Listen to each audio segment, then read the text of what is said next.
Hello, our topic of discussion this evening is ratio and proportion.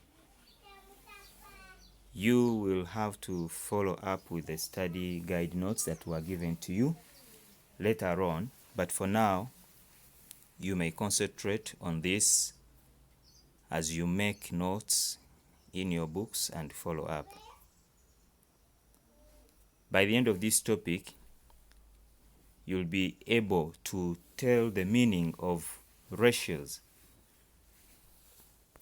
You'll be able to apply this meaning to manipulate different ratios to give the different values.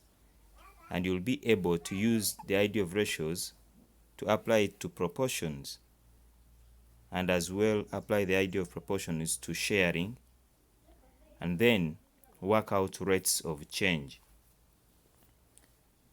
Further, the meaning of ratio will help you appreciate the rational numbers that we have studied prior in your primary and senior one. If you don't recall, they are in the form of P over Q, where P and Q are integers, but Q should not be equal to 0, because then you will have something meaningless. A ratio is a special fraction in the form P to Q, as you can see it expressed with a P, and then we use a colon in between to mean 2, P to Q. We have examples where we apply ratios. In this diagram, you can see that we have different colors which are defining ratios.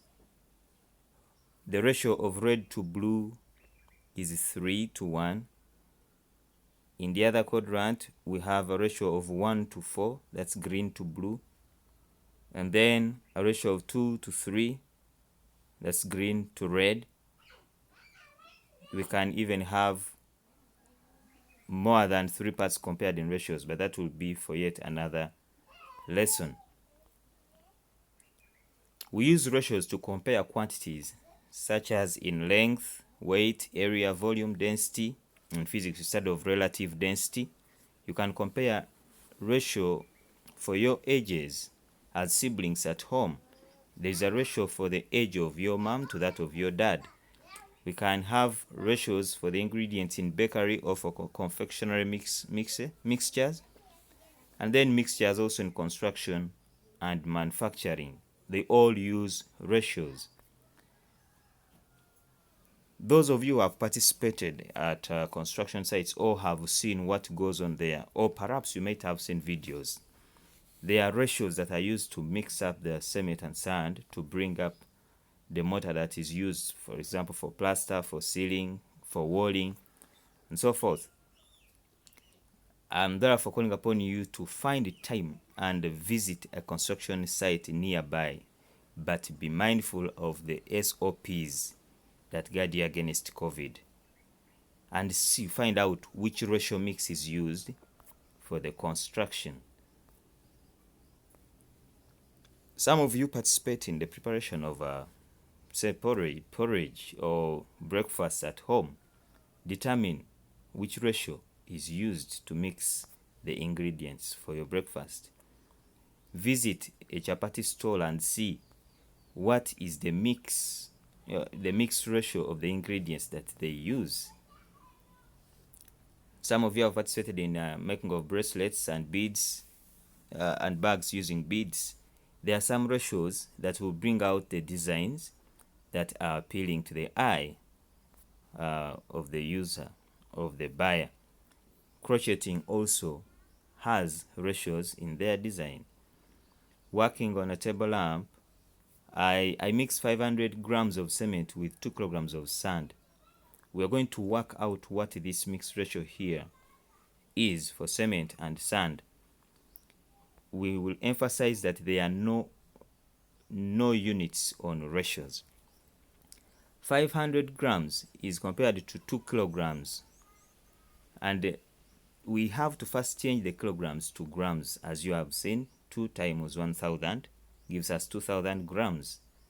So when you reduce that in a fraction form, you see that the units actually cancel out, and we are left with a quarter. That a quarter can be expressed as a ratio of 1 to 4. So there are no units. This means for every unit of cement, I need 4 units of sand. It doesn't matter which unit you are using, but it should be uniformly applied to what you are mixing. You have a freedom to maybe use kilograms. You have a freedom to use any container to bring out the ratio mix. It is good and important that we learn to simplify the ratio of fraction to the simplest form possible. We have some examples given there. In case they are fractions, it's good to work it out like you are dividing. And remember, when you change the to the multiplication sign, you reciprocate the second fraction. So we are going to try out the different numbers given there for you to test your understanding. We have just 5 numbers which you'll work out. I'm going to keep on the platform until 5, rather until 6. You can submit your answers, and then we see how we work out everything. I want to thank you. Keep yourself safe and stay at home.